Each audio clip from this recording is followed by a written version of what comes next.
అందరికీ హ్యాపీ దీపావళి. మాకు ఈరోజు దీపావళి పండగకి అల్లుడు కూతుర్ని ఇంటికి తీసుకొచ్చాం.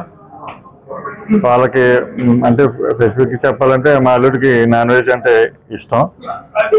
ఈరోజు సండే మీద నాన్ వెజ్ కూడా పెట్టాలనే ఆలోచన మీద కొద్ది ఐటమ్స్ ఎక్కువగా పెడితే ఫస్ట్గా వస్తాం కదా.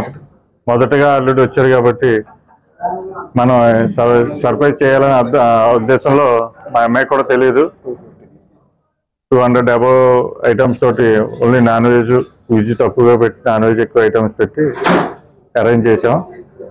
వాళ్ళకి ఏమైనా సర్ప్రైజ్గా ఈ మెమరీగా గుర్తుండిపోయేలా పెట్టాలనే ఉద్దేశం మీద ఇవాళ ఈ భోజనాన్ని ఏర్పాట్లు చేయడం జరిగింది. కొన్ని రకాలైతే నాకే వరుసగా చెప్పాలంటే గుర్తుకు రావేమో. మా స్వీట్ల దగ్గర నుంచి మటన్ దమ్ బిర్యానీ కానీ, మిక్స్డ్ బిర్యానీ కానీ, ఫ్రైడ్ రైస్ కానీ, టిక్కాలు కానీ, ఫిష్ టిక్కా కానీ, ప్రాన్ టిక్కా కానీ, ప్రాన్ కర్రీ కానీ, హలీం కానీ, సూప్స్ కానీ, ఇంకా చాలా రకాలు ఉన్నాయి.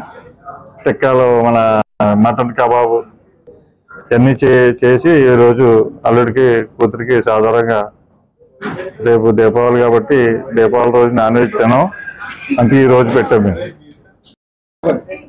అంటే ఈ కార్యక్రమం చేయడానికి మెయిన్ ఏంటంటే మా పెద్దల దగ్గర నుంచి కూడా గోదావరి జిల్లాలో ఫుడ్కి మర్యాదకి మా సాంప్రదాయం కూడా ఆ సాంప్రదాయం కొనసాగిస్తూ ఈ కార్యక్రమం చేయడం జరిగింది.